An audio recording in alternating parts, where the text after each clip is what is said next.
and we'll convey the answer. So now it's about time. So start. I am Rotracta Matangi Rathod from Rotrac Club of Mumbai Shivaji Park. I will be your host for this webinar. For those who are not familiar with what Rotrac Club is or what Rotrac Club of Mumbai Shivaji Park is, it's the youth wing to the Rotary Club of Mumbai Shivaji Park.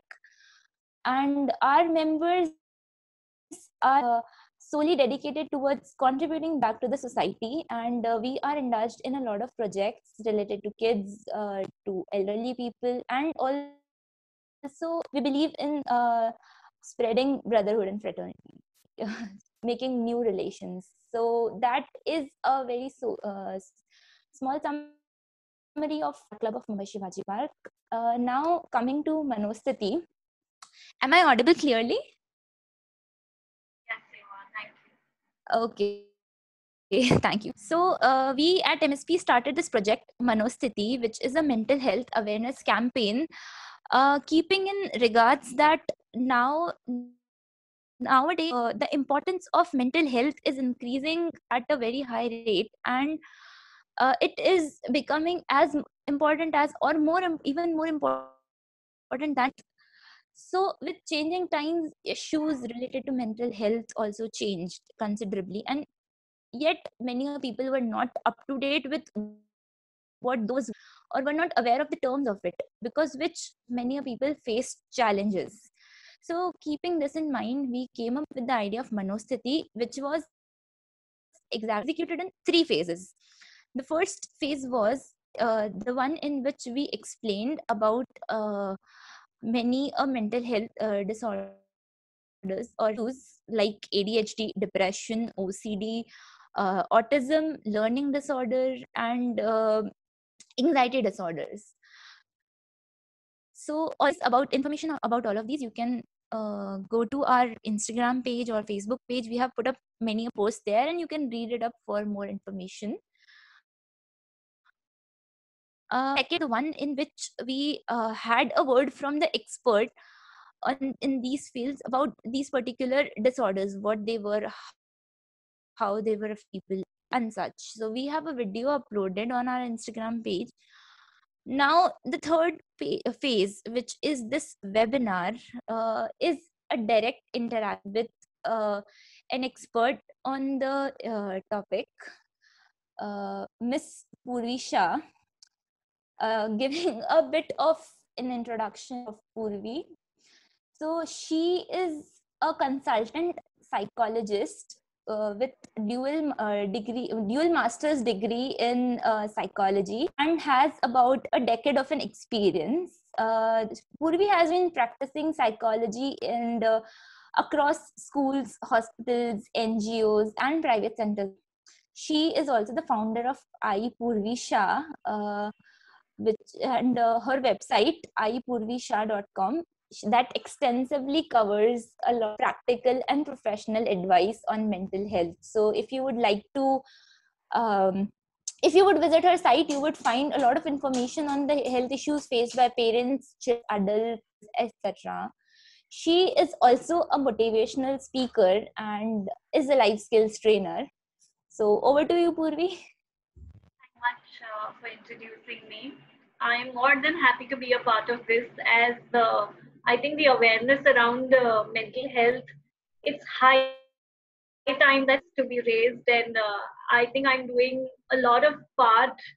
I'm playing a big role in getting this awareness through a lot of social media, because that is how it's going to work nowadays. And protractor is, I think, coming up in I think you're going to be one of my stepping stones, helping me to raise this awareness. So I'm more than happy. Thank you to introduce me. You're welcome. Purvi, we would be taking the session ahead in a question answer form of session. We have a list of questions that we have prepared for you, specifically related to this campaign of ours. So, should we with it? Yeah, sure.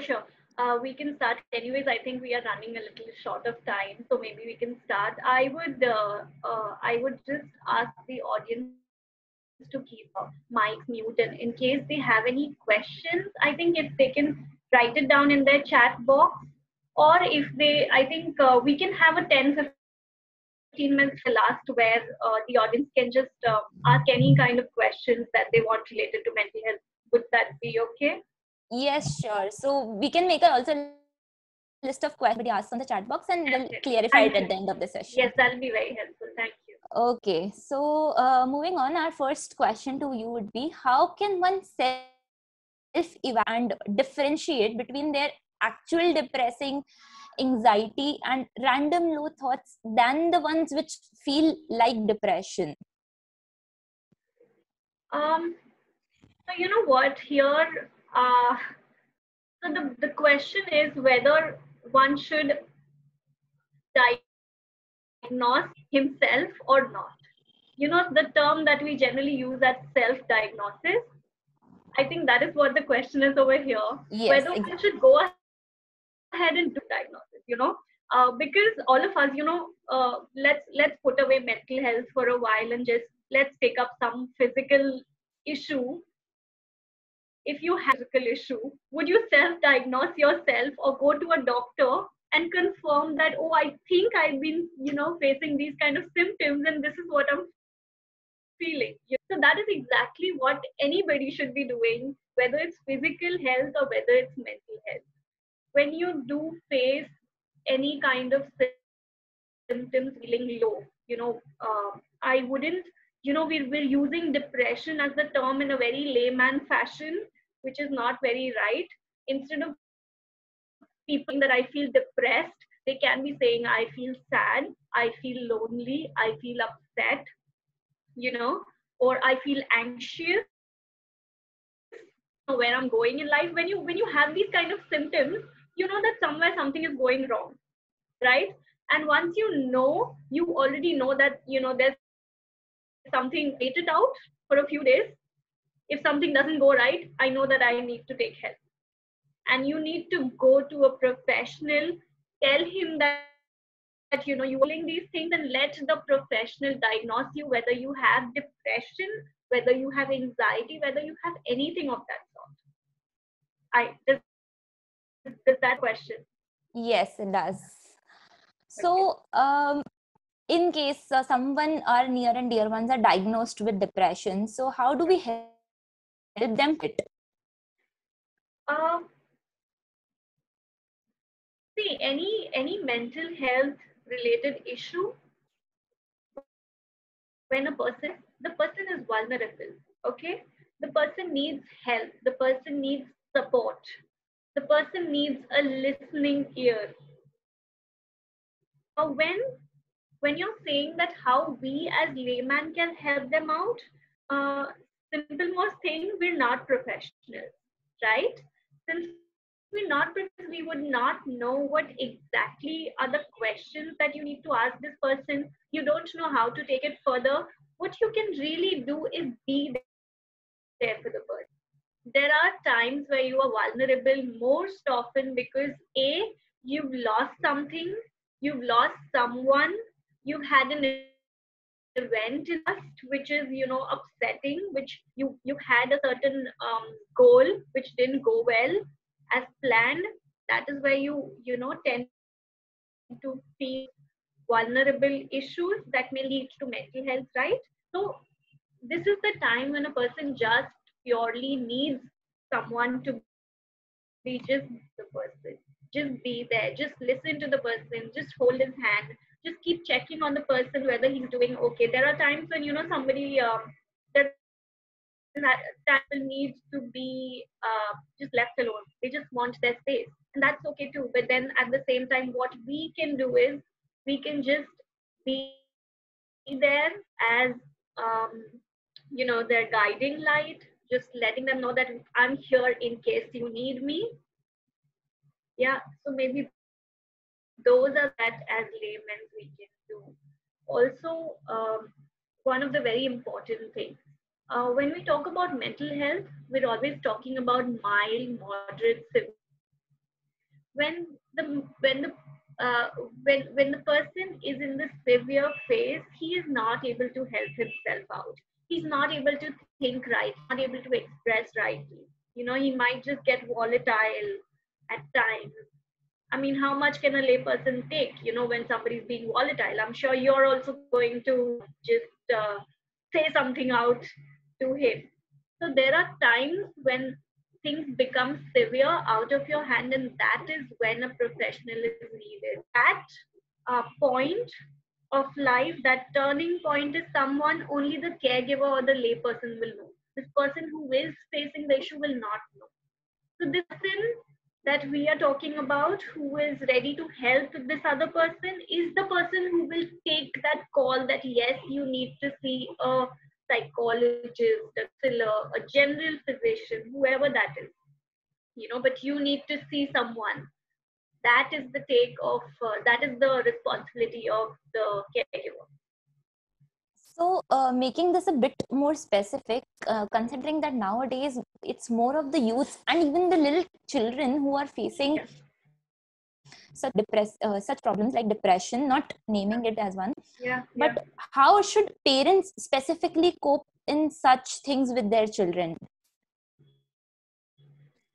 Oh, it's a wonderful question. What is happening with the parents today is that we are not we're not either to accept that there is a problem, or two, we want to get into the diagnosing part.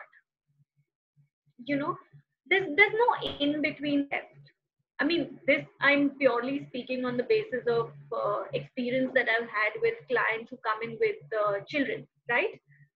uh, One, diagnose the child, that's okay, it's not needed. Unless it's really severe, probably it's not needed. The child, when the child is facing any kind of vulnerability, when the child is facing any kind of an issue, it is purely to do with either intrinsic factor or extrinsic. When I'm talking about intrinsic, what do I mean? Intrinsic as in there's something going wrong over here, okay, which is not under my control. There's some neurological issue, there's some physiological issue causing the mental health. So that's not my issue. Take the person to the psychiatrist, take the person to a doctor, get him tested. One. Two, are we talking about extrinsic? When a child is feeling depressed, when a child is feeling lonely, when a child is feeling anxious, when a child is anger outlets, what do you do? How does that happen? That happens because of the environment. It happens because of your belief system. We, all of us, have a kind of belief that goes on at our own family. Every family has their own belief system. How each family is going to affect each child is different based on how the person is, right? So just being there and understanding these things. So I've always told all of my clients one very important thing is, when you're talking about mental health, talk about self-awareness. The moment the moment you are aware that something is going wrong with me, you've had it. I mean, half of the issue is done. The point is that you don't know that something is going wrong with me. Also, you don't know what is going wrong with me. Once you already have something going wrong with me, automatically things are going to start falling in place. Because now I know that, okay, my cause for my anger is A, B, and C. So I will, digging into things. I'll Google things up. I'll ask people. I'll go to a professional. I'll do every kind of thing. But what can I do when I don't know what is wrong with me? When a parent comes into the picture, when my child is throwing a tantrum in a mall, wanting something, instead of slapping him, pulling him out because he's embarrassing you, that's fine. The scene is done. Go back home and think about it, why he must be doing so. Did you do so? You never did so when you were a child. Okay, then why is your child doing so? Okay, awareness. The more awareness there is about a certain thing, the better it gets. True, very true. So now, following up with what you are focusing on a lot, that it is important to get experts help in success and not to self-diagnose. What would you do that when you see symptoms in someone near to you, and the person is not ready to accept it, that there is such a thing, and ready to take a professional help, how would you convince them to go for it? So, there are a lot of times when I receive these phone calls telling me that, is it okay if we come for the consultation because my child or my brother or my husband is not willing to come? So I've always told them, please do come. I can surely give you certain tact or help you figure out what could be wrong based on the history that you give me. But at the end of the day, to help the client, I need to see the client. So one thing that has worked most of the time is just telling the person that you can go to the professional, the counselor or the psychiatrist once. Just go. If you do not, you may never know. Go, but go once. And that has, believe me, worked a lot. Because when you give people a choice, that I'm leaving it up to you, but I still want you to take that option, considering there must be something you don't know, and let's figure it out. Because we talk about therapy when we talk about counseling per se. I'm not talking about the medication part so much, but when you're specifically talking about counselor for therapy, uh, the first thing that comes to your mind is, I have to open up to someone who is, I don't know, who's a complete stranger. I don't know whether this person is going to tell my parents what I think, because what I think is definitely evil, according, right? And three, if they go and tell, I'm just done with my life. I don't know what to do. So these are the kind of thoughts that come to you when you decide to go to someone, right? So that is, and it's natural. It's absolutely natural. But again, it's a myth, right? Because people don't know what therapy really is and how comfortable it is. See, it's always difficult to start talking to a stranger, always, right? But the moment you have that connect with your counselor, when you say something and your counselor has understood it, while you were saying to 10,000 other people and nobody understood that.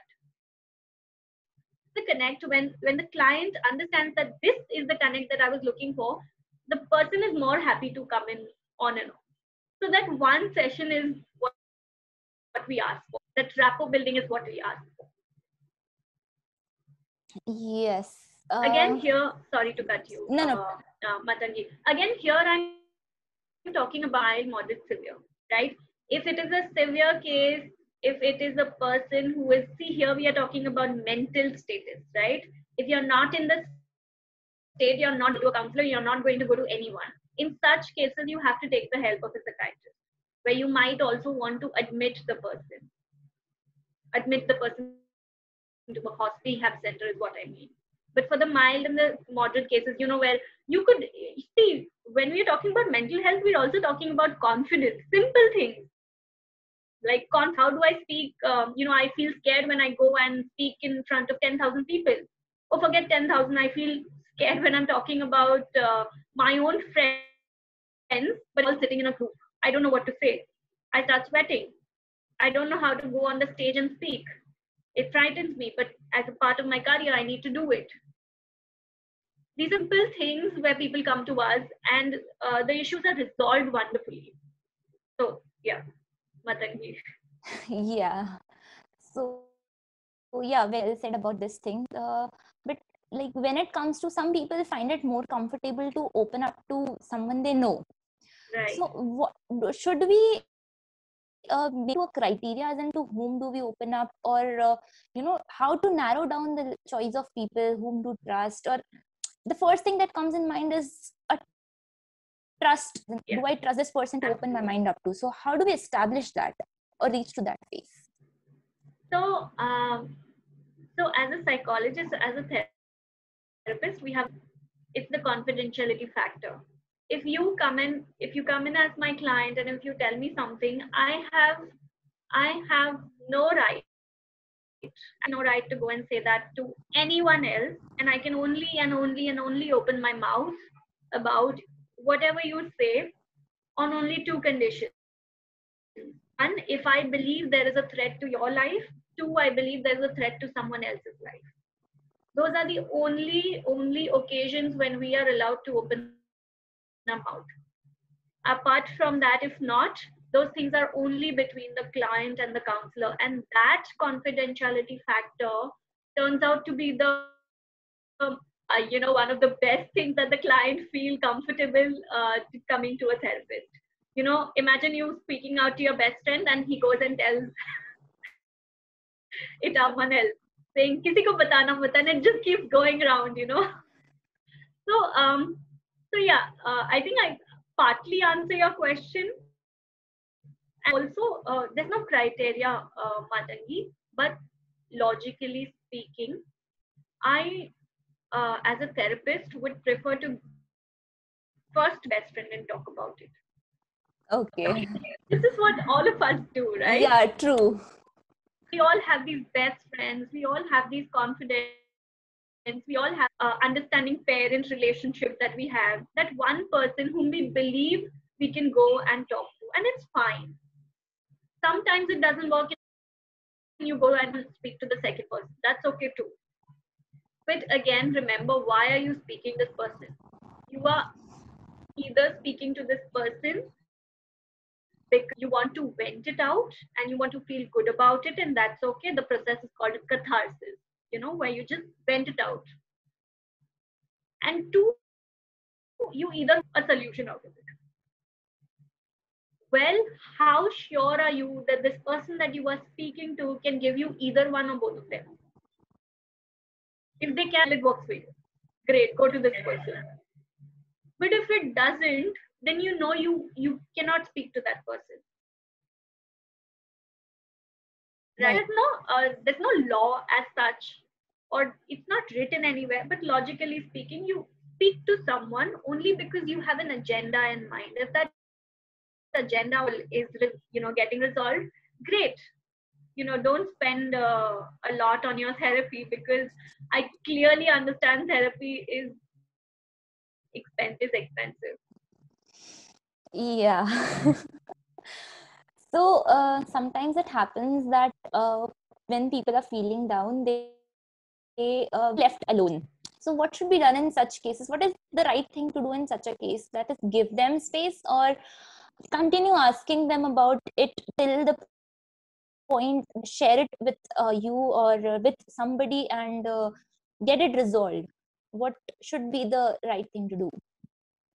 Um, could you question Sure. again? So usually when people are feeling down, it may not be a severe case, even a mild case. Sometimes we have seen that mild turns to severe. So in cases, what should we do?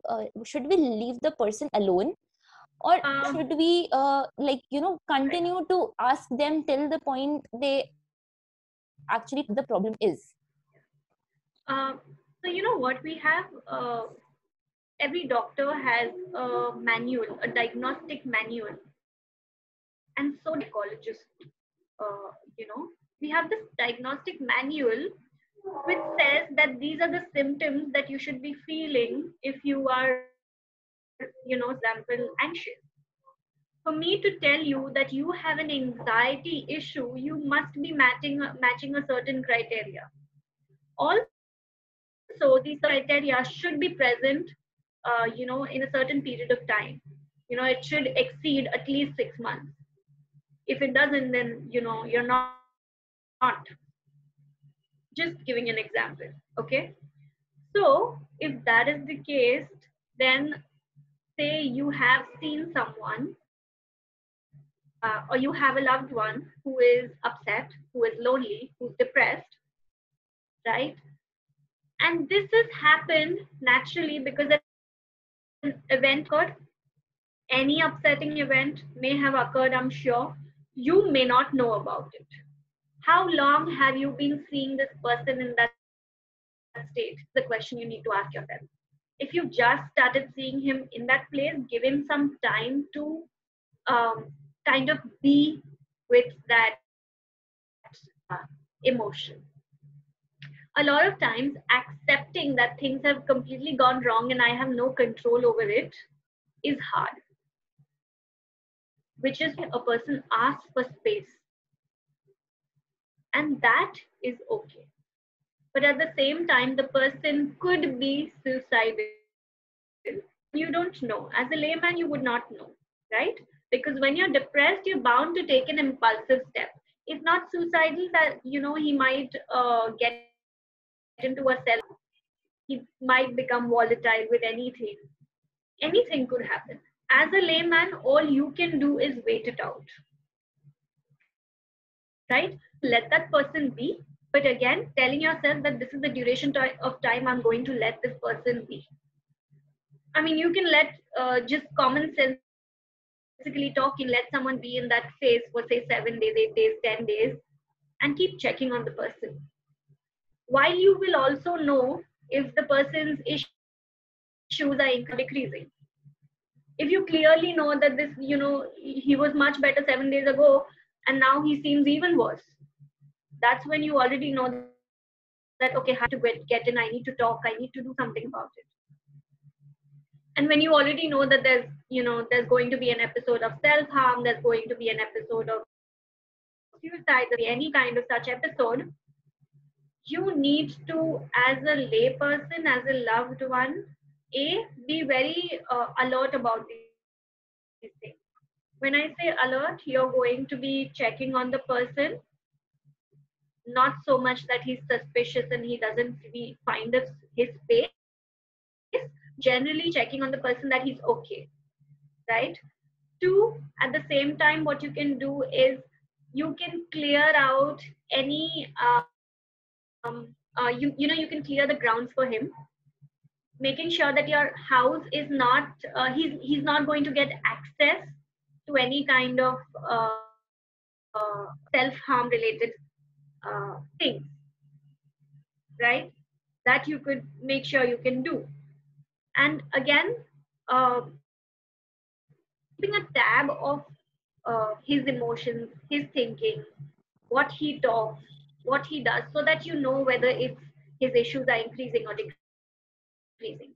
And once you're there, I think you'll be very sorted to know that what is my next step. Okay, so just to follow up to this question, that in case we ourselves are going through with something, some sort of issues, and we notice the other person near us. So in such a case, how should we handle that? As in, we are going through something ourselves and we are managing ourselves, and at the same time, we notice someone near us through something. So it's hard to juggle between the two. Yeah, So how should we it manage that? definitely is. It definitely is. Uh, have you heard of this? That whenever you are in a disruptive state and you've taken a decision, it is more than gone wrong. Very often we hear this. Yeah, right. Very often people tell us, "गुस्सा हो ना, अभी बात मत करो."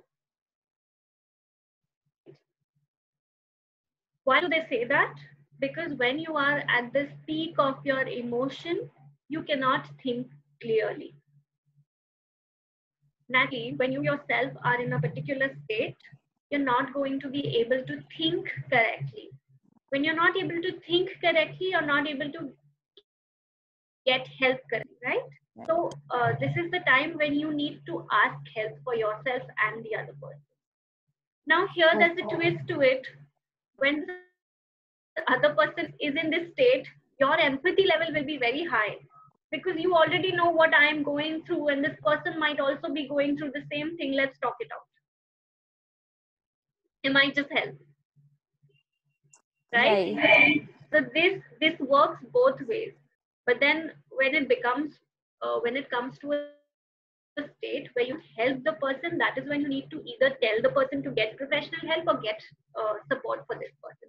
This generally is the state of the caregivers who've been taking care of a ailing patient for a long time, the family members. This is generally their state, and not a lot of them would come ahead to get help for themselves. And then they get even more frustrated, and then that frustration is, out on the patient. So, yes, wonderful Yeah. question that you asked. Okay, so on a personal level, there's something, or is there any way in which we can ease our tendencies to overthink things which eventually lead to depressing thoughts? So when you're saying thinking, when was the last time you overthought? Right? Just close your eyes and think about it. When was the last time I overthought? I'm sure either if you're a person who generally is a person who's very analytical, you'll be overthinking all the time. So it is no issue for you. It's just a part of your personality until it really becomes too much and you want to take charge of it. But otherwise, if you're just a general person who does not have any such issues, when was the last you were overthinking, right? It was because something went wrong in my life, something didn't happen according to what I expected. Like a pattern. Like a pattern, there's always going to be an event, which is why you're going to overthink. I have a deadline. I have a decision to make, and I'm not able to solve my problem. That is when I overthink, right? There are a lot of strategies that you could use. But one I'm trying to tell you why is because once you, like I said this before, self awareness, once you know your why, you kind of already get your solution, right? But a lot of times when you get into this pattern of overthinking, uh, you need to uh, either decide so that the decision is taken and the overthinking stops. Yeah. There are times where people actually use techniques. Need this half an hour of their daytime separately. Say 6:30 to 7 is my thinking time. So rest of the time, if I get this thought, I tell myself, stop. I'm going to think at 6:30. And I allow myself literally to sit down at 6:30 and keep thinking. And that helps. That works for a lot of people. Yeah. Sometimes what you can do is shout out aloud, stop, when these keep coming back to you on and on and on and on. The moment you say stop, there's a kind of control that comes into you.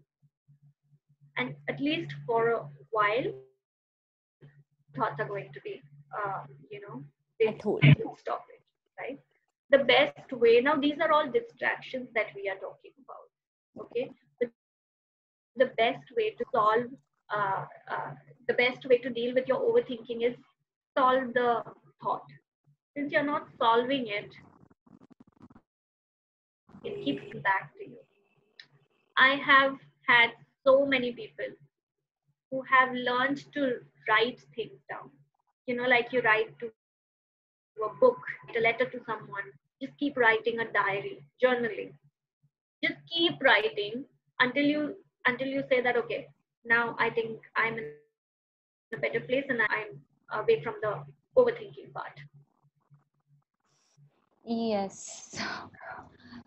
Okay, so moving on to the next question. These days, many people are suffering from what we can term as social media anxiety. What are your views on that, or what would you like to address to such people? You rightly said that, and I think that's the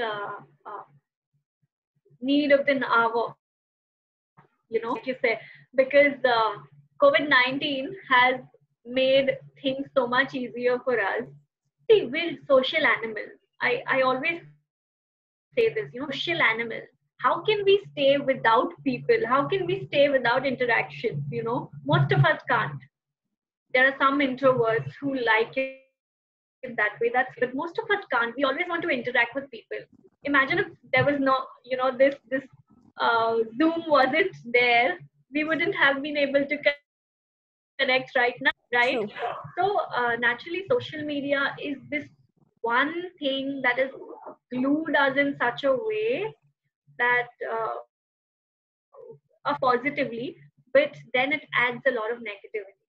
I'm not sure if you've heard of the term, which is, it's like the trending term FOMO, FOMO, Yeah. right? That means fear of missing out. Okay. when we say fear of missing out, we're saying that this gen on your social media like Facebook or Instagram or Snapchat, where you see pictures of people, and that makes you believe that, oh, I'm missing out on so many things that other person is able to do and I'm not. That is where my fear of missing out comes from.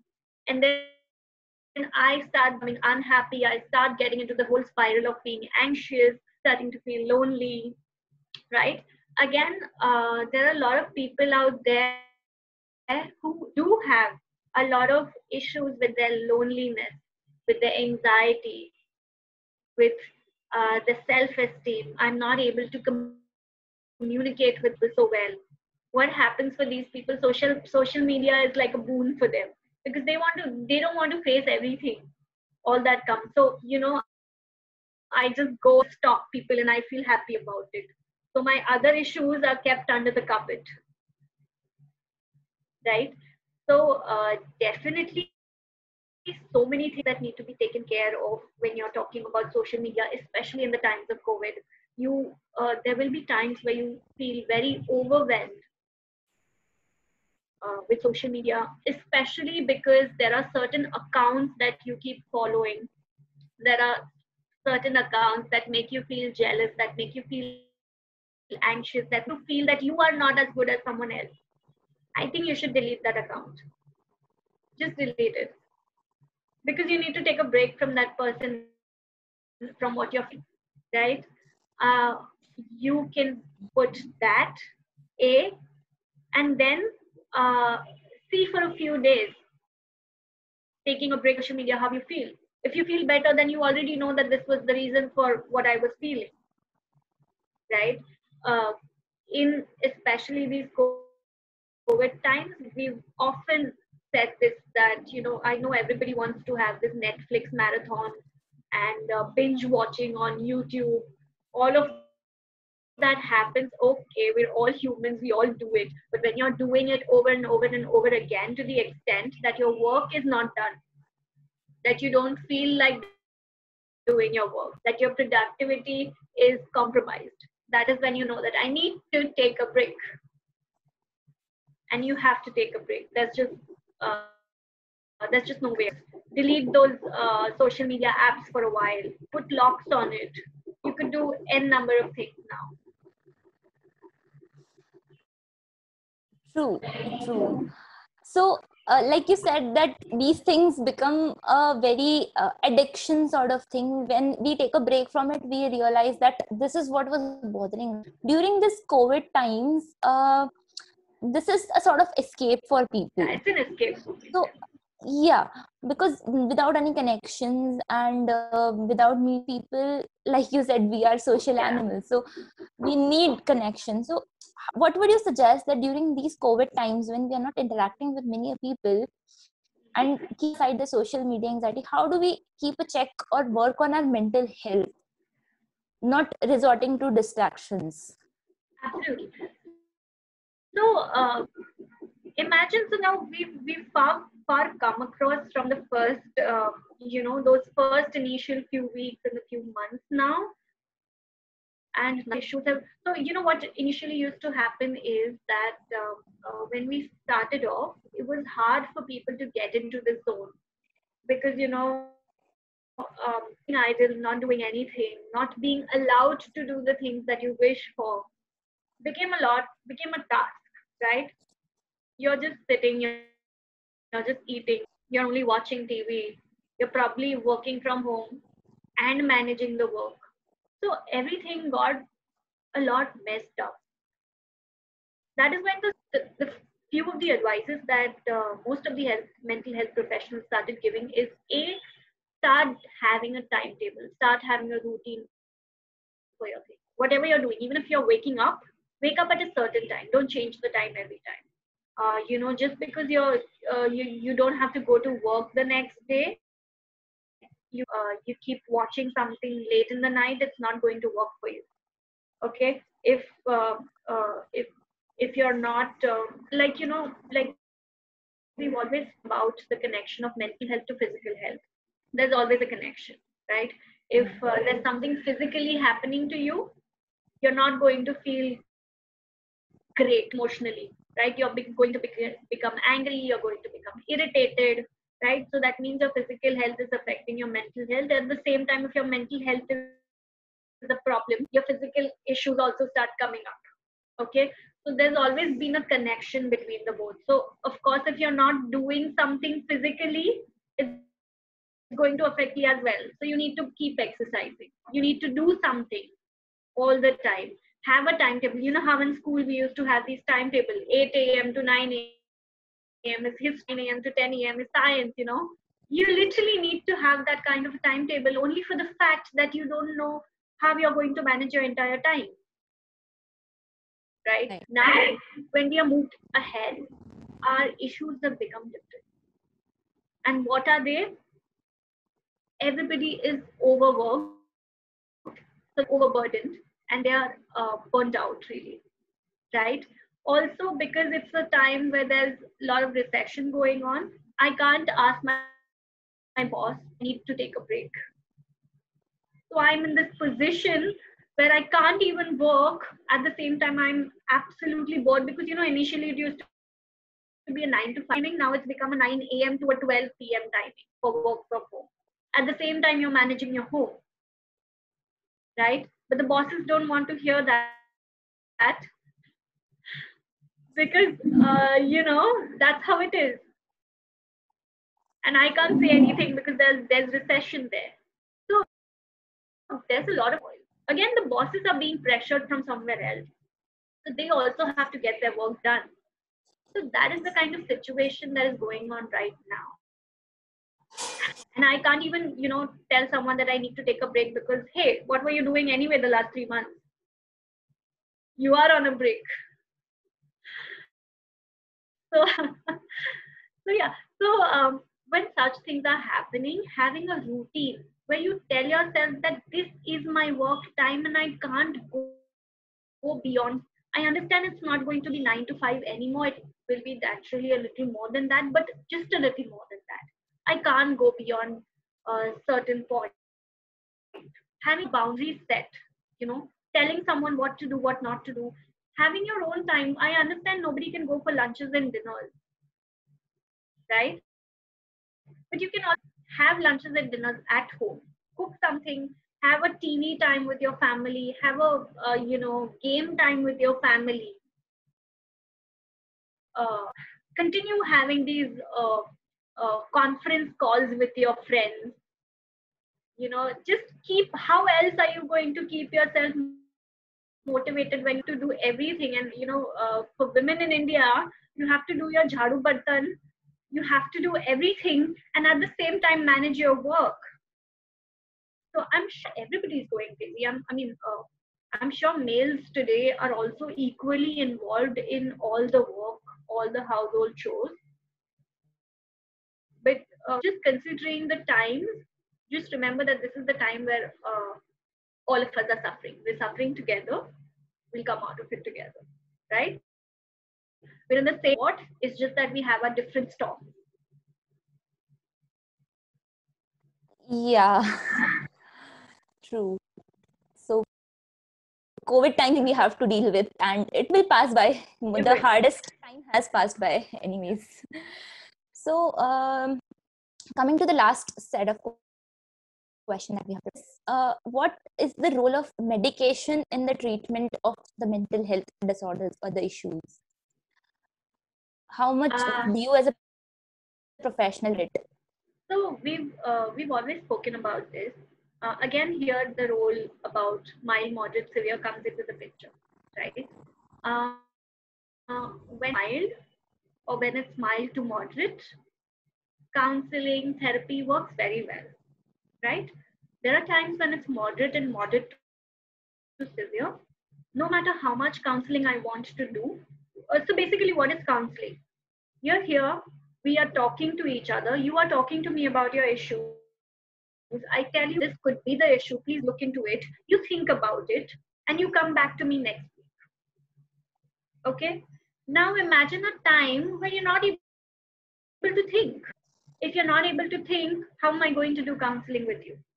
right? If you're not able to function, how am I going to do counseling with you? So for me to continue that counseling, I would like you first to be stable enough. And for you to be stable enough, I would have to suggest medication, right? Also, highest number of research studies say that psychiatry and psychology, medication and counseling always go hand in hand and have given the best of the results. Right? Whatever the myth that we have around the medication, that it's addictive, blah blah blah. I don't think that is that really makes sense in today's world with so much of advancement. And when you are aware and educated about your own condition, you're not going to prey to addiction. People say that these drugs become very addictive to you. Well, it becomes addictive if because you're taking for a prolonged time. Your doctor did not ask you to take it for that long. Okay, so these are the kind of myths that are surrounded. But if you ask me, I have always recommended that you do take your medications if I feel this is not working for me. You want to be in counseling, you want to see results, you have to take medications, right? Again, like I said, mild, moderate issues, it can be easily cured through therapy, do not need medication. And it works the other ways also. When a person is taking medications for the prolongest of time and hasn't seen not more than 10 or 20% of the issue being resolved, but combined it with counseling therapy, the person has seen drastic improvement. So much that the person doesn't have to take any medications anymore in a couple of therapy. So it works both ways. Right. So with this, we come to the end of list of that we made. Now we have a couple in the chat box. First is social media a tool or a drug? Social media a tool or a drug? I've heard from lots of technocrats that social media exploits psychological vulnerabilities in human beings, that it becomes impossible for people to control their screen time. So yeah, I think this is exactly what we spoke about some time ago, that it has its own positives and negatives. It's about how you use it, how consciously you are aware about what is going on with me, what is going on in my life. Of course, I have been a lot productive in my COVID times, but there will be times where you feel that, okay, this is I need to take a break. Sure, take a break. Go on this, marathon, Netflix marathon and Amazon marathon, and fine. But for how long? You need to already start to define it, right? I can have it for say 15 days, but then I need to get back to my work. But if I can't get back to my work, and if my daily function being hampered, naturally it's not a boon. In today's time, where we're not able to connect to each other, and we are, celebrating our festival over Zoom meetings and other web platforms, don't you think it's a boon for us, right? So it works both ways. It's only about each individual and how it's working. Like we already spoke about, if you're consistently stalking someone over your Instagrams or over your Facebook, talking to seeing what the person is wearing, where is she going, etc., etc., etc., and then you feel that maybe I don't look so good. Self-esteem, threatening your confidence. Yeah, self-loathing has started. When these things are actually happening, you know that this is what I need to unfollow. Yeah. Right? Right. So moving on to the next question, is online counseling active as face-to-face counseling? Definitely not as effective, but it has been working very well for a lot of people. When I tell my clients who have been in one-to-one therapy with me, whether you like this over, virtual, face-to-face, they would of course say face-to-face, because that kind of a connect when you're in the same room. Even if you're meeting a friend over coffee, or you're meeting a friend over a virtual uh, call, you would know. You would know that it's not the same, right? So that's the same connect that we would when we are talking to someone who is over the screen, because there are a lot of emotions, there are a lot of facial actions, physical movements that we miss when we are talking over a call versus when you are face to face. But having said that, it's not still worked. It has been working for the past 4 months very well, because I've been taking sessions online and it's been working. But if you ask for preferability, yes, people prefer face to face more over virtual. Also, the uh, the effect is better off when it's face to face. Sure. Moving on to the next question. The question is that post a depression stage, a person has just come out of his depression and again coming into the real world. So how can we make sure that he or she is not going to the same thing again, not relapsing again, plus coping with ease to his relatives or to the people in our vicinity? How to make sure of that? Beautiful.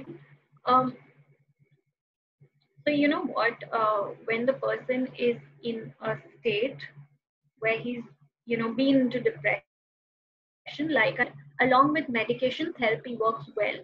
Why? Because this is the point where the counselor or your therapist is going to teach you that when you are outside world, how are you going to interact? What are you going to expect? And if these are the challenges that you face, this is how you're going to resolve it. Right? That is the point where the client learns. Also, when you're out of, say for example, if this person is in a rehab or a hospital trying to recover, now he's coming into the outside world, right? If that happens, uh, uh, it does not mean that you're not going to see your therapist anymore. Continue to see your therapist, while your therapist helps you in the rehab center and outside to cope with the other extrinsic factors that may be causing issues, right? Here is where the caregiver takes the role. There are always chances of relapse. When you're facing a mental health issue, there are chances that there will be a relapse. You as a person will never know if you're going to have a relapse. Only the person in your family, somebody who cares about you, is going to know that he's not actually the person that I knew. He has been a little awkward, he has been a little emotionally fragile, or he has been thinking too much lately. And that is the cue that you immediately take the person to a psychiatrist or a counselor and resolve those issues before the relapse. And these are the things, again, these are the things that the caregiver is taught by the therapist in counseling. That these things that you should be ready for. Okay. Thank you for that. The next question is, there is a medicine called melatonin, which is easily available online, and I have come across many of my acquaintance friends that they consume it for a peaceful sleep. Melatonin is a natural hormone produced in brain for sleep. So is this medication good? Peers are consuming and they say that after eating, we sleep peacefully. Since there are many thoughts and they are unable to put themselves to sleep. So is this a case of help, and is the medication normal? Yeah. So, people have alcohol because it helps them. People have, they consume drugs because they feel a kind of high and they like it. Does that mean you consume it? No. Just something makes you feel better, you do not consume it, because there is always going to be a prolonged effect to it, right? I'm not a psychiatrist, so I do not know anything about medications, so I will not be able to tell you whether what medication helps or whether what does not. But logically speaking, if I am having an issue with my sleep, or if I am having an issue with my thoughts, why would I not resolve that issue? Instead of that, I take something else and put these issues to sleep. So ideally speaking, you're supposed to be dealing with your issues of sleep and thought, and therapist does therapy and does have a cure to this, then why not? Thank you, Purvi. So hope this answered all of your questions. If anyone else has a question, they can unmute themselves and please ask it right away, since we are running a little short of time. Does anyone has any questions?